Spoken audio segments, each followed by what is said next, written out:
ബംഗ്ലാദേശ് ഉണ്ടായ ദിവസം വിജയ് ദിവസമാണിന്ന്. അതായത് ഇന്ത്യയും പാകിസ്ഥാനുമായി 13 ദിവസം നീണ്ടു നിന്ന യുദ്ധം 1971 നടന്നത്, രണ്ടാം ലോക മഹായുദ്ധത്തിനു ശേഷം.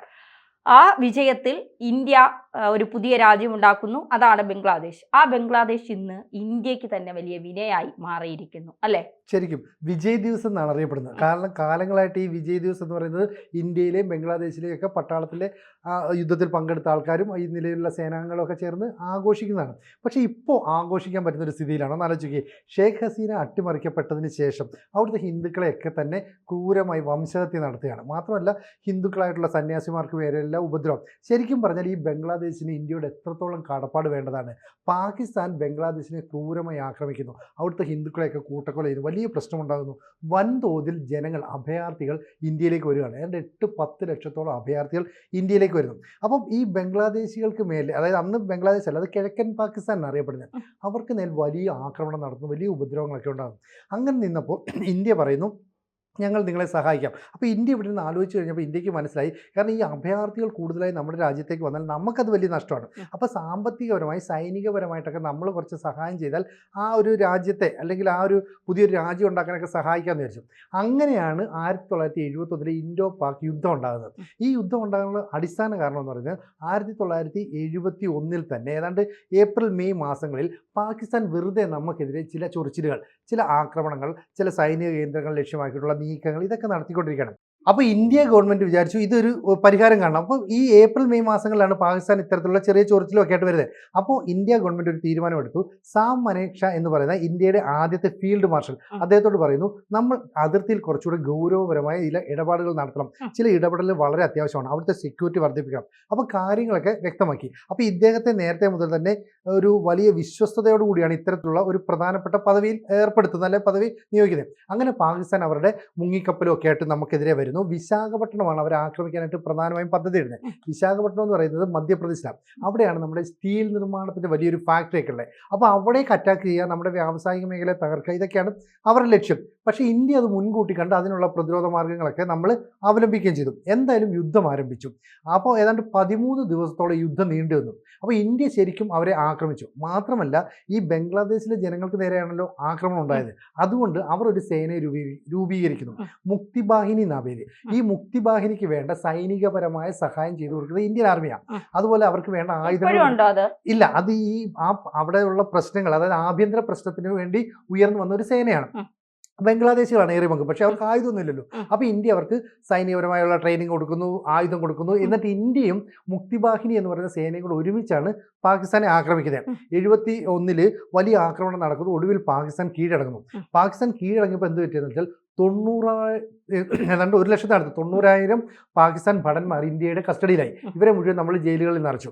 മാത്രമല്ല നമ്മുടെ 4000-ഓളം പട്ടാളക്കാർ കൊല്ലപ്പെട്ടു.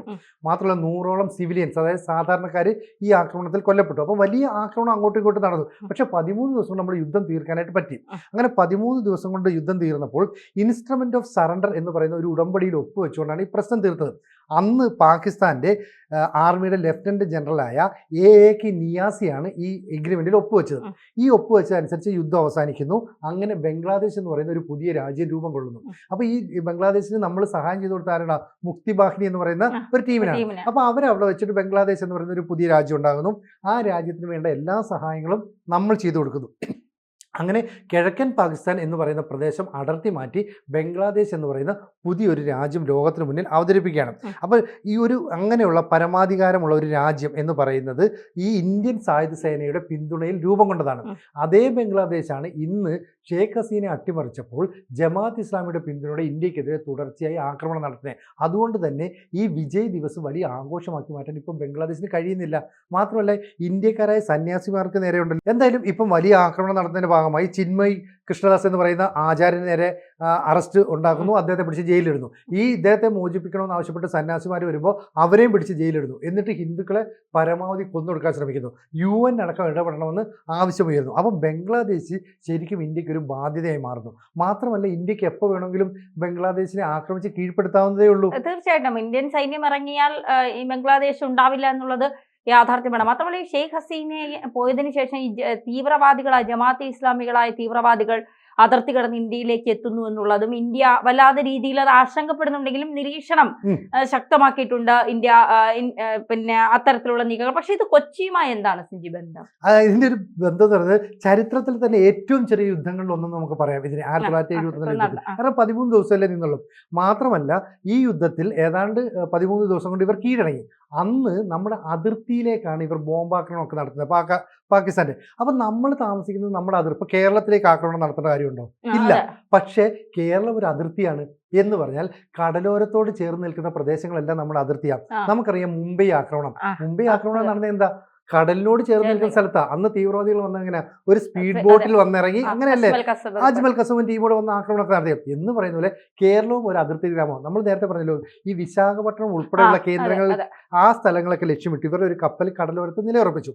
അങ്ങനെ ഇരിക്കുന്ന സമയത്ത് കേരളത്തിൽ കൊച്ചിക്ക് നേരെ പാകിസ്ഥാൻ ഒരു ബോംബ് ആക്രമണം നടത്തി. ഒരു ഷെല്ലാണ് വിക്ഷേപിച്ചത്. ഈ ഷെല്ല് വന്ന് വീഴുന്നത് വെല്ലിംഗ്ടൺ ഐലൻഡ് എന്ന് പറയുന്ന സ്ഥലത്താണ്. നിർഭാഗ്യവശാലാണോ ഭാഗ്യവശാലാണോ എന്തായാലും ആ ഷെല്ല് പൊട്ടിയില്ല. അപ്പൊ അന്ന് ആ വെല്ലിംഗ്ടൺ ഐലൻഡ് എന്നൊക്കെ പറയുന്നത് ചതുപ്പ് നിലമായിരുന്നു. അന്ന് പറയപ്പെട്ടത് ഈ ബോംബ് ചതുപ്പ് നിലത്ത് വീണ് പൂണ്ടുപോയത് കൊണ്ട് അത് പൊട്ടിയില്ലെന്നാ. സത്യത്തിൽ നമ്മളിപ്പോഴും വിചാരിക്കുന്നത് ഈ ബോംബ് പൊട്ടാത്തത് ഈ ചെളിയിൽ വീണ് പൊട്ടാത്തപ്പം നമ്മൾ ഈ പൊട്ടാസ് അല്ലെ ചെറിയ പടക്കില്ല അതൊക്കെ തറയിലെറിഞ്ഞ് ആ ഒരു ശക്തി കൊണ്ടാണ് അത് പൊട്ടുന്നത്. പക്ഷെ ബോംബൊന്നും പൊട്ടുന്നത് അങ്ങനെയല്ല. പക്ഷെ എന്തുകൊണ്ടോ ആ ഷെല്ല് പൊട്ടിയില്ല. അപ്പൊ കൊച്ചി എന്ന് പറയുന്ന വെല്ലിംഗ്ടൺ ഐലൻഡിൽ വരെ പാകിസ്ഥാൻ അന്ന് ബോംബാക്രമണം നടത്തി. അത് പൊട്ടാത്തതിന്റെ കാരണം ഇന്നും അറിയില്ല. മറ്റൊന്ന്, ടെക്നോളജി ഇന്നത്തെ അത്രയും വളർന്നിട്ടില്ലല്ലോ. എന്തെങ്കിലും ഒരു മാനുഫാക്ചറിങ് പ്രോബ്ലം ആയിരിക്കാം. പക്ഷെ പിന്നീട് ആ ഷെല്ല് കണ്ടെത്തുകയും മെയ്ഡ് ഇൻ പാകിസ്ഥാൻ എന്നൊക്കെ ഉള്ളത് കണ്ടെത്തുകയൊക്കെ ചെയ്തു. പിന്നീട് മാധ്യമങ്ങളിലൊക്കെ വലിയ വാർത്ത വന്നു. പക്ഷെ അന്ന് ഇത്രയും ചാനലുകളോ മീഡിയയുടെ ഒരു വലിയ ഇൻഫ്ലുവൻസോ ഒന്നും ഇല്ലാത്തതുകൊണ്ടാണ് ജനങ്ങൾ അറിയാത്തത്. അപ്പോൾ ഇന്ത്യ പാകിസ്ഥാൻ യുദ്ധത്തിൽ കൊച്ചിക്ക് നേരെ ആക്രമണം വളരെ രസകരവും എന്നാലല്ലേ വളരെ ഗൗരവമായ ഒരു കാര്യമാണ്. പക്ഷേ ഇപ്പോഴൊക്കെ ആണെങ്കിൽ ഒന്ന് ആലോചിച്ച് നോക്കി, ഇപ്പം വളരെ രീതിയിലൊക്കെ പ്രൊട്ടക്ട് ചെയ്തൂടെ.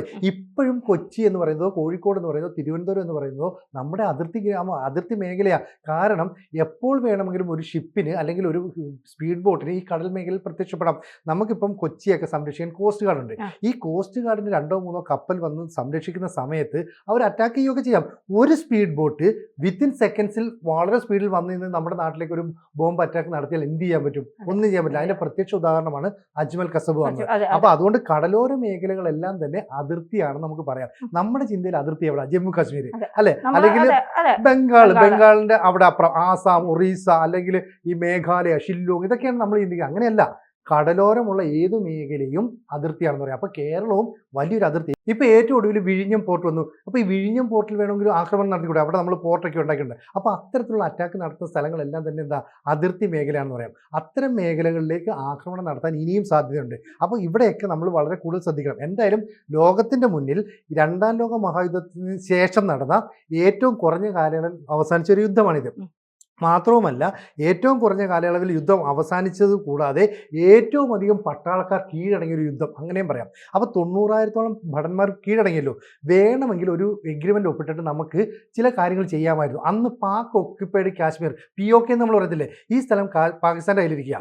നമ്മൾ പറയണം ഈ പാക് ഒക്യുപ്പൈഡ് കാശ്മീർ ഞങ്ങൾക്ക് വിട്ടു തന്നാൽ നിങ്ങളുടെ ജവാന്മാരെ വിട്ടുതരാം, ഒരു എഗ്രിമെൻ്റ് അങ്ങോട്ടും ഇങ്ങോട്ടും വെക്കാം. പക്ഷേ ഇന്ത്യ അത് ചെയ്തില്ല.